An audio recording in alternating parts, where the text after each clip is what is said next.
Karen says I'm too old to have asthma, so she steals my inhaler. Here's what happened. Subscribe to Am I the Jerk on YouTube and hit the bell for notifications. This just happened and I'm still pretty freaked out. Here's our cast. Me, entitled mom, entitled kid, innocent kid, and my dad. So a bit of backstory. I'm a teenage girl living in Central Florida. Florida is really hot, like all the time. It's in the high 80s and I'm at a park with sports fields since I play softball. We were practicing on a Tuesday evening, so there were tons of little kids at the playground. We were practicing running the bases properly and sliding into the bases. For everyone who doesn't know, when you slide, you basically kick out one of your legs, putting the opposite one behind that leg, making a 4 shape. You slide across the clay on the ground to make it harder for the other team to tag you out. If you do it wrong, you could get hurt easily. Now, I may be an older softball player, but I've never actually learned how to slide. So me, being a clumsy person, ended up twisting the leg that was supposed to be straight around and smacking my left knee facing the wrong way into the hard clay. It made a popping sound and I dislocated it at the very least. It hurt a lot. I was crying and my dad wasn't present because he went to get a soda from Circle K. My teammates put me on the closest park bench, which was right outside of the playground, so it would be easier for my dad to pick me up to get to a doctor. We didn't go to the ER because we don't have healthcare and didn't think it was serious enough. I'm done crying, but I'm very scared as I've hurt my knees and I'm hoping it's not serious. I have asthma, but not super serious. I only use my inhaler during sports, during PE, or when I'm having an anxiety attack. I had my inhaler in my softball bag, and my softball best friend gets it for me since I'm having an anxiety attack over one of my knees being dislocated. I'm breathing in the medicine and trying to calm down when we meet the entitled mother and her kids. The older one, 10 or 11 maybe, stops and looks at me, probably because my knee looks weird. My eyes are red from crying, and he might not know what an asthma inhaler is. The younger kid and my mom continued walking, but stopped when they noticed the brother wasn't with them. They walk over to me and begin talking. Entitled mother, what's going on here? My softball bestie. My friend hurt her knee at practice. Entitled mother, then why isn't she in the hospital? Softball bestie, that's none of your business. Entitled mother humps and entitled kid enters the conversation. Entitled kid, what's that? Points at the inhaler. Me, it's an inhaler. Entitled kid, a what? Me, something I use to breathe better. Entitled kid, can I see it? Me, no, I need it. Entitled kid, but I want it. Innocent kid, it's not yours, entitled kid. Entitled mother, shut up, innocent kid, yes it is. I'm utterly confused at this point and wondering how long it's going to take to get a soda 10 minutes away and get back. Entitled kid, give me my puffer back. Softball bestie, it's not yours. Entitled kid, gimme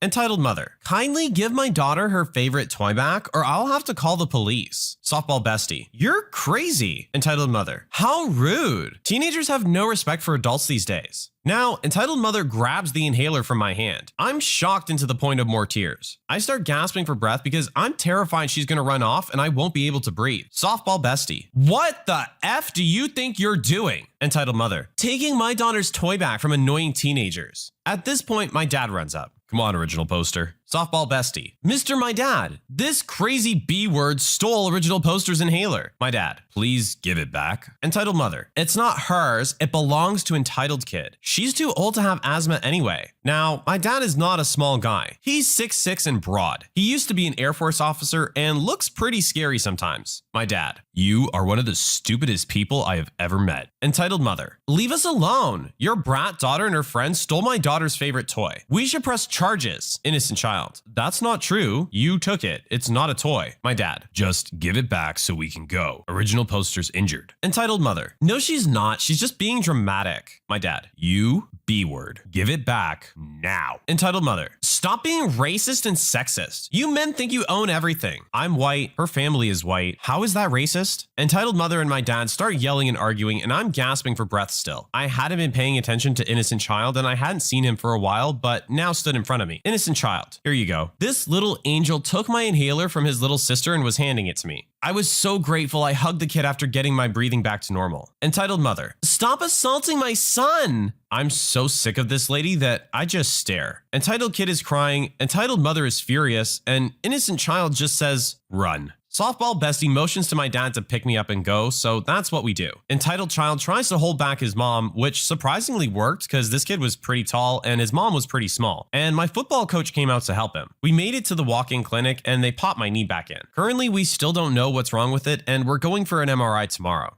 You know, entitled people are always annoying, but when they're at their worst is in a medical emergency situation. You apparently know what asthma is to have said that she's too old to have it, meaning I would think you know what an inhaler is, meaning I would think you know that she needs it to breathe. To call it a toy and say it belonged to your kid and she stole it and you want it back? What? Honestly, I want to give you guys some insightful feedback on a lot of this stuff, and you know, sometimes I like to think I do a good job, but then there's times like this where all I can do is facepalm. This woman doesn't realize the situation she's causing. This girl's already injured, she's having a panic attack, and you take her inhaler away and start yelling in front of her about all this other stuff and making it even worse, and oh my god, and it's all about you and your kid. Just stop. Just go to learn how to be a generally good member of society, because apparently you missed that somewhere along the way. Your kid understands. I don't understand how you don't. Okay. Controlling my emotions a little bit more. All I can say is thank you to the kid for standing up to his mother. You really have no idea what you giving her back that inhaler was doing for her. The amount of relief she felt when you gave it back, I'm sure was completely overwhelming. Sadly, it seems like this kid is probably going to have to be cleaning up his mother's messes for quite a while. Hopefully next time it doesn't involve someone who's in a medical emergency.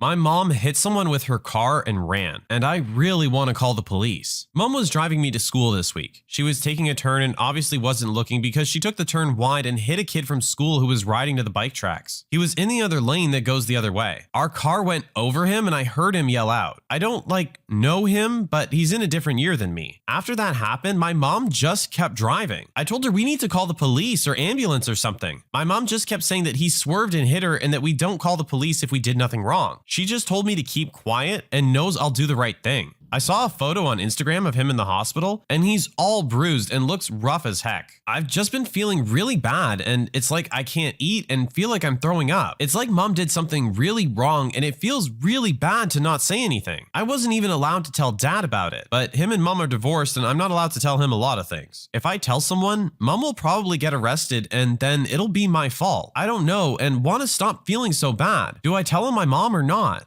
Oh no. Oh, this is such a bad situation to be in. For context, in the title of the post, it does say that the kid is a 14-year-old male. So he's a little older and has some brains about him to at least understand that yes, his mom did something very wrong. But obviously at the same time, I understand the obligation to want to protect your mother. I'm sure that when it happened, it was just a genuine accident. I don't think she intentionally meant to hit the kid by any means. And I understand the immediate thought of self-preservation to get out of there and drive away as quickly as possible. There are a lot of things that are attached to a situation like this that she doesn't want to get involved in, and I understand that. Maybe they can't afford a lawyer or medical bills or anything like that, but I can't justify driving away like that. Not when you hit a kid. You have to call someone, you have to make sure they're taken care of. All I can say is I'm glad at least he was taken care of and was okay, generally speaking. I know he's in the hospital, but at least he's not dead.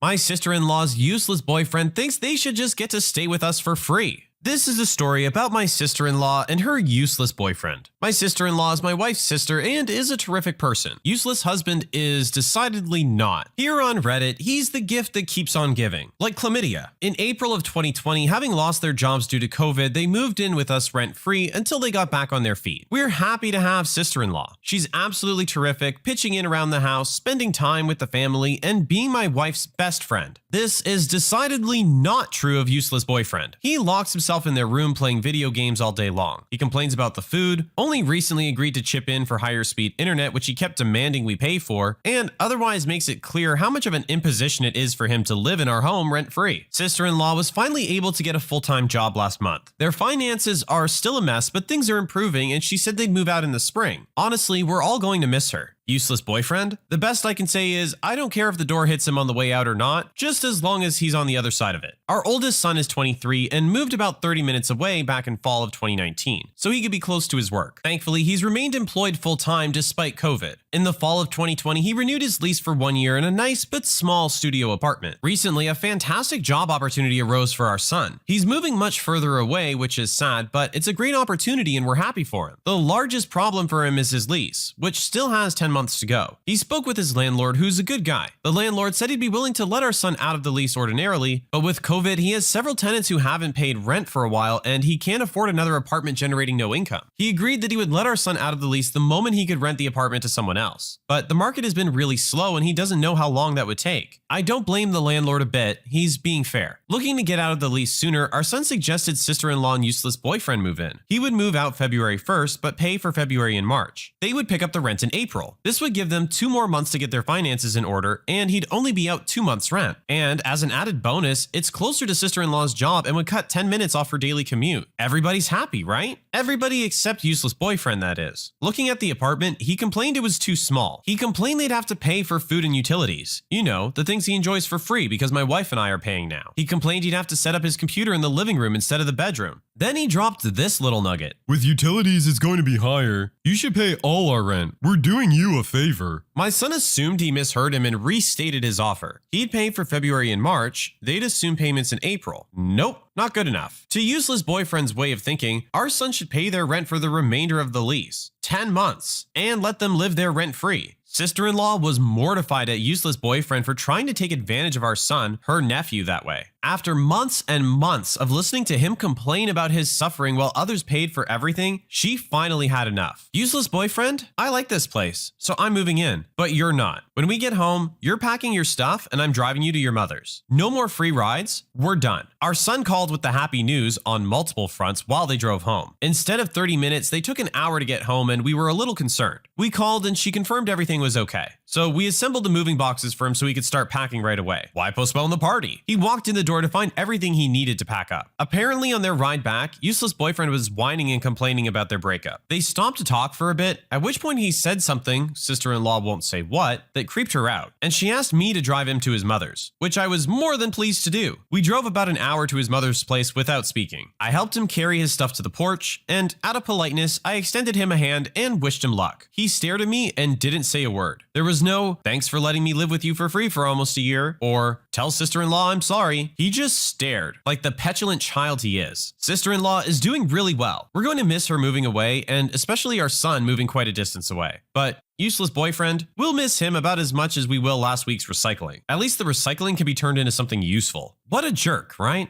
Yeah, that's one word you can use for him. I feel like your useless boyfriend summary was actually very accurate. It literally just sounds like he wanted a free ride while he sat around and played video games. And even after they left, he would have been expecting your sister-in-law to just continue to support him forever. It doesn't sound like he was doing anything to find a job or contribute in any way around the house. Literally just a waste of skin. I'm all for enjoying your free time and playing video games and doing what you want with it, but you still have other obligations, especially when you're living for free in someone else's house with your girlfriend. You think you would want to show that you can support her and get things going and try and get out of there and find your own place. Regardless, he's out of the picture now. It sounds like sister-in-law is doing really well, and I'm glad to hear that. Let him be his mother's problem from now on. It sounds like that's where he might be happiest. This guy demands I move 30 bags of concrete for him. He doesn't know I don't work here. So I live in Australia, and we have a supply chain of hardware stores here called Bunnings Warehouse. Picture a hardware store for everyone, both tradesmen and your average Joe. I was a teenager at the time, and I was dressed in work clothes. I was working for a carpenter at the time. Steel cap boots, work pants, the whole deal. The most important thing about all this is my work shirt. My company uses a black button-up shirt, short sleeves, and collared. My company also had our logos plastered all over these things. For privacy reasons, I can't show you the logos, but these are the base shirts. Now, the people that work at this hardware store, they wear red polo shirts with green writing, the logo for their company. Now, I was riding shotgun with my boss. He had gone into the store while I was in the timber yard collecting some bags of concrete for the footings we were about to put in. I was moving some of the bags one at a time to my boss's work truck. These bags aren't overwhelmingly heavy, about 20 kilograms, or 45 pounds, but I was only moving one at a time. The walk wasn't far, and this was at the start of the day. Last thing I wanted to do was injure myself before the real work has even started. I was on my 6th bag out of 13 when this man came up to me. He was your average do-it-yourselfer. Certainly not a tradesman, just your average guy. 50s, balding, and wanted to show off that they could successfully screw together a garden shed. He was just staring at the pile of concrete bags. For context, there are several different kinds of concrete for different purposes: rapid set, mortar, cement, etc. He then asked me what concrete he should use to put in some fence posts. I told him he'd be looking at the rapid set. It would suit his needs perfectly. Considering he needed to ask what kind of concrete, I imagined that he hadn't actually done any sort of work like this before. So I gave him the lowdown. Dig your hole, pour the bag directly into the hole, wet it with your hose, dome it off. Pretty simple. So he said thanks, no issues here. So I grabbed my next bag and began to take it to the truck. Here's where the fun begins. What? Where are you going? He asks. Now, I'm quite confused at this point in time, and then I respond with, oh, I'm going to put these bags on the back of that truck. Is that a problem? He replies with, Mate, my car isn't over there. I'm the white Camry over there. it's always the dudes in the white Camry at Bunnings. Any tradesman who goes to Bunnings knows exactly the guy I'm talking about. Anyways, I stand there trying to figure out what's going on. Well? He asks. I figure out that he thinks I work there. Oh, sorry mate, I don't work here. I'm getting concrete for my job and I'm on a tight schedule. Sorry. Now, usually if I didn't have to be somewhere, I would have given anyone a hand. Moving these bags suck. But he doesn't seem to believe me. What? Look at you. Of course you work here. You got the right clothes and everything. I try to reply and he doesn't want to hear any of it. He goes off and says as he's walking away, You better have all 30 bags on my car before I get back. Step on it. well, my dear friend, be careful what you wish for. It didn't matter that I was busy. This was the new priority. Cue the malicious compliance part of my story. His exact words were, you better have all 30 bags on my car before I get back. His car had a box trailer. I knew exactly what he meant, but no, sir. I tried to tell you otherwise, but you did not listen. I needed to move, so I started moving the bags, 2 at a time. I placed them all over his car, 12 on the bonnet, 6 on the trunk, and the rest perfectly layering the roof. I see him walk out. He sees his car, and this man's jaw hits the floor. He nearly had a heart attack. My car! What have you done to my car? I had a grin from ear to ear. I put all 30 bags on your car, just like you asked. I was giggling like a toddler. Now, after much screaming, I told him to can it and he could move it himself. I was late as it was, and my boss was getting impatient. However, he watched this all and was laughing too. Sorry, mate, I have to go to my actual job now, so you're gonna have to move these yourself. He was not happy, but hey, at least the bags were now significantly closer to his car. He sucked it up and began to move them. I was walking back to my car when I heard him yell. The thing about these bags of concrete is, if you don't support them underneath and just grab them from the sides, they tend to split, clean down the middle, dumping all the contents of the bag in a messy pile directly underneath the bag. He had split a bag clean down the middle whilst trying to take it off the roof. This thing spilled its contents all over the roof and windshield of his car, and it was the funniest thing to happen yet. He got the job done eventually, but not before splitting 3 more bags. His car was covered in concrete dust. I left him there, car covered in concrete, whilst he admitted defeat. This one's on you, Camry guy. This one's on you. Was I a jerk though? I have to admit, I find this one highly entertaining. Were you a jerk? A little bit, yeah. You could have just walked away. He would have never known and gone inside to complain about some guy who didn't even end up working there. You, however, chose the petty option, but I 100% respect that in this case. Having worked in retail and had people talk to me like this, and unfortunately having to comply, I commend you, sir, for doing something a lot of retail workers really wish they could do. But I mean, this guy does kind of get what's coming to him, I guess, considering his sense of entitlement. The absolute icing on the cake is that the bags split and he had a whole mess to deal with, along with having to go back and probably buy 3 more bags because he messed those ones up. This is why I say you have to listen when people are talking back to you. You can't just bark orders at someone and expect them to comply. In this case, he did, just not quite the way you wanted him to. When you subscribe, make sure to hit the bell to turn on notifications. Put the playlist on in the background to finish listening to all the stories, linked at the top of the description. And if you like Am I the Jerk, give Am I the Genius a shot, linked in the description as well. Either way, thanks a lot for watching, and we'll see you guys next time.